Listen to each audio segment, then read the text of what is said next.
Welcome to Space News Day 21. My name's Mike. I'm very excited to have you here with me today.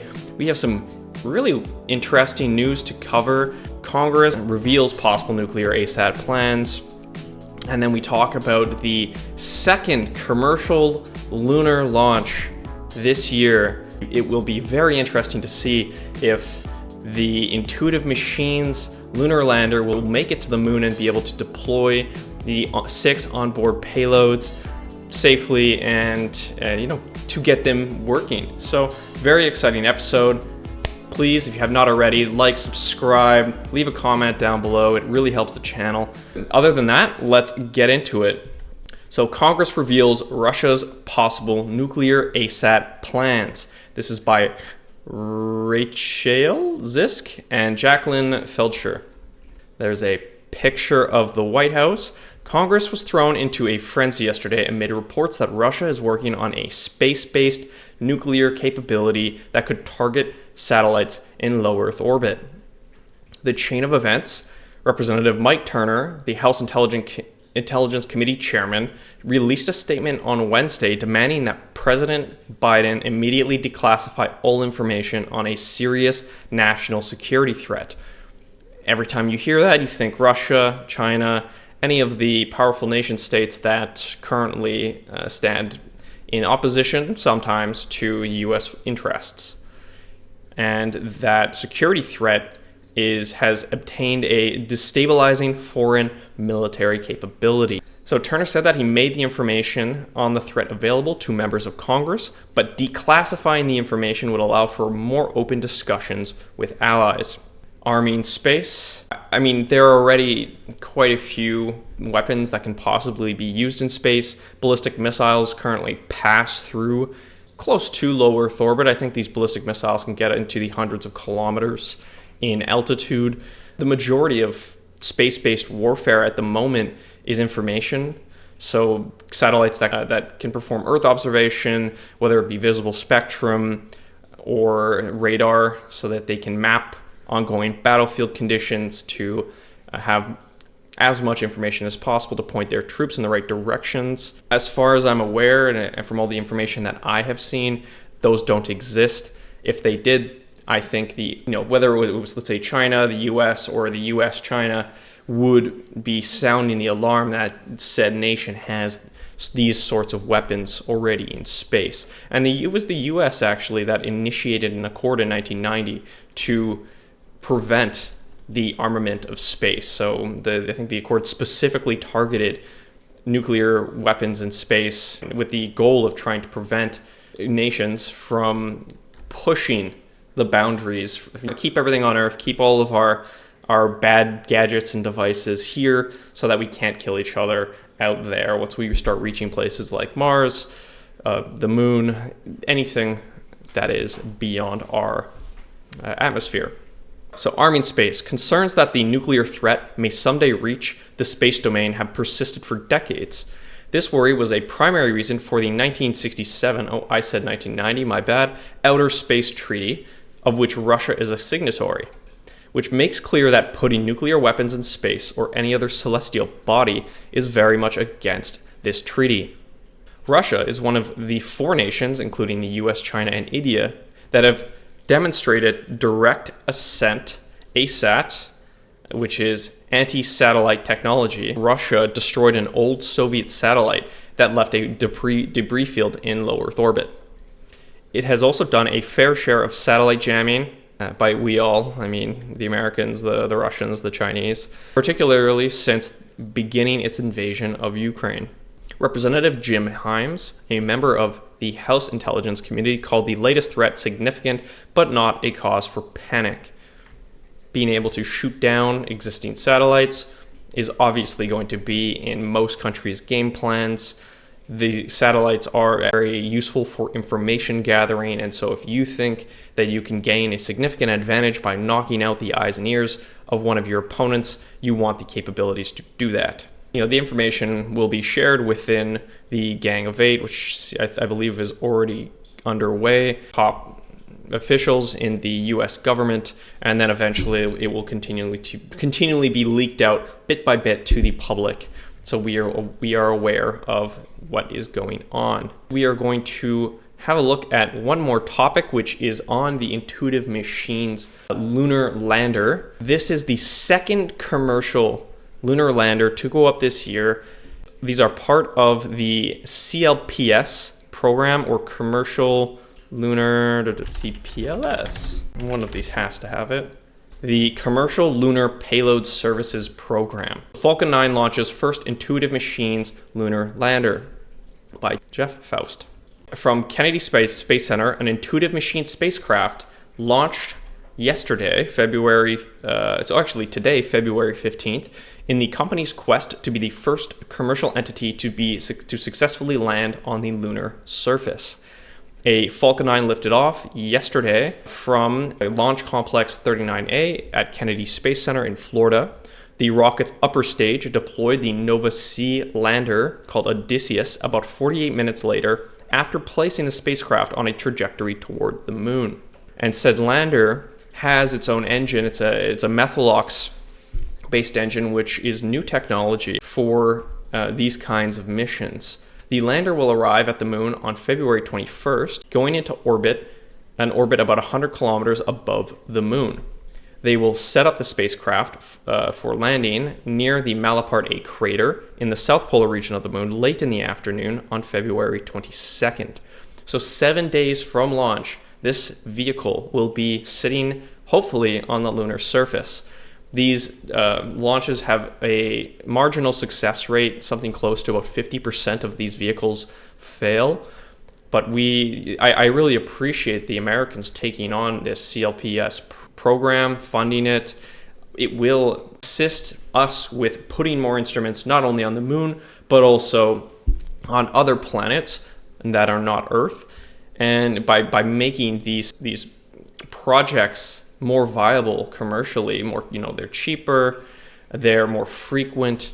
It will definitely assist with the rapid technology and advancement in technology for whatever we're trying to study, whatever we're trying to accomplish as a species. So a key milestone for the IM-1 mission will come about 18 hours after launch, when the spacecraft fires its main engine for the first time in a commissioning test. That engine, developed by Intuitive Machines, uses liquid oxygen and methane propellants, or methalox, and will later be used for any necessary trajectory correction maneuvers, as well as for going into orbit around the moon and the landing itself. So you have two stages. The first stage will get you very likely into orbit around the Earth. I wonder, do they first orbit around the Earth, or do they just go right for the moon from day one? I think that would be difficult. I mean, once you've reached orbit around the Earth, you have free lunch somewhat. You can just float until you make the right point, and then you shoot yourself off. But if they're actually planning on making it to the moon in 7 days, obviously they're going to have a very direct path towards the moon. So let's say the first stage got them into their trajectory towards the moon. That second stage is going to assist with that trajectory. It's also going to slow the rocket down, so the rocket will turn in retrograde and start to fire its engines to slow down its path so that it doesn't fly past the moon. And then once it has slowed itself down enough, it will now be captured by the moon's gravity, and then it will at some point make a controlled descent down to the lunar surface. I think translunar is the term for that, translunar trajectory. And then once it has gotten close to the moon, it will turn itself around in retrograde, and it will start to fire its engines, which will slow itself down. And then once it's actually going to land on the moon, it will continue to be in retrograde until a point where it has zero horizontal velocity. It is falling directly straight down, and then it will point its nose normal to the surface and then fire its engines one more time to give itself an extremely slow descent and fall on its landing legs. So a key milestone for the IM-1 mission, we talked about that.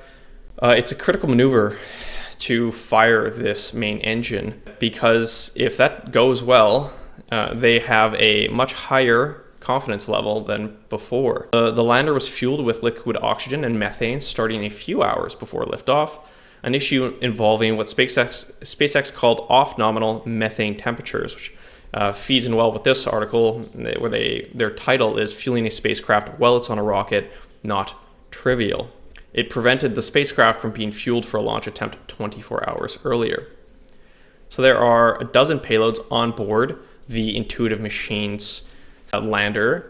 The NASA payloads are heavily weighted towards technology development, including a Doppler LiDAR to collect lander velocity and altitude data during its descent, a camera to study the plume of lunar dust created by the engine as the spacecraft lands, and an instrument that uses radio frequency technology to measure the amount of propellant in the lander's tanks. Okay, I would assume that you would have a good grasp of how much propellant is in the lander's tanks by simple flow calculations. If you know why they do not have that information, please leave it in the comments below.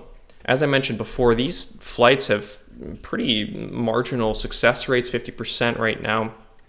So if they can figure out what's going wrong, I'm not sure if, and also to be clear, that 50% is probably, it's not just the landings, but also getting to the moon. There can be serious problems. That includes challenges of operating at the south polar region where both the sun and Earth are low on the horizon.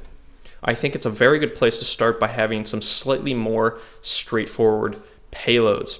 So not having what seems like very direct line of sight contact with stations on the Earth or satellites in between, and also not having great sun exposure to charge the batteries.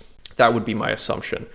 Other NASA payloads on the IM-1 include a demonstration of a navigation beacon that could be used as part of a lunar navigation system. This is kind of an IoT approach to lunar systems, as well as a laser retroreflector for precise ranging that has also been flown on other landers, including India's Chandrayaan-3 and Japan's SLIM. One NASA science payload is the radio observations of the lunar surface photoelectron sheath, or ROLSIS, great name, which will perform low-frequency radio astronomy that can't be done from the Earth because of the ionosphere. So ROLSIS will measure various sources of radio noise from the Earth, Sun, and the lander itself, as well as a sheath of electrons just above the lunar surface created by... Wow. Okay, any other information that I want to collect from this? I mean, then there's some advertising going on. Columbia Sportswear Company throwing up a piece of material they developed. I don't really care about that. There's also a student-built payload, which is very cool. It's called EagleCam, and it's built by the Embry-Riddle Aeronautical University students. It's about a 1.5U CubeSat that will eject from the lander during its descent and take images of the lander as it touches down nearby.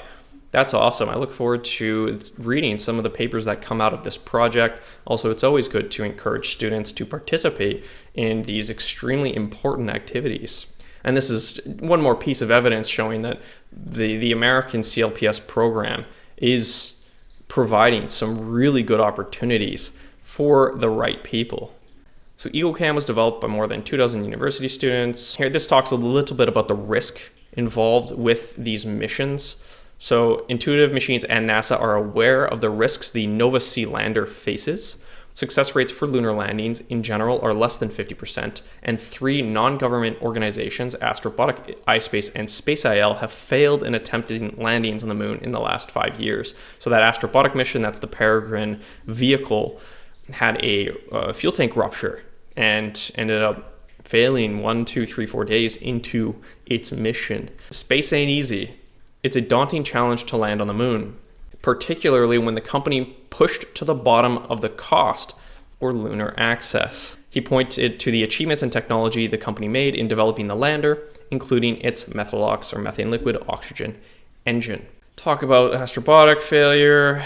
Okay, I'm going to wrap it up there. Thank you so much for being here. Again, my name's Mike. You're watching Aerospace Mike, Space News Day 21. I hope you have a great day, and we will talk soon.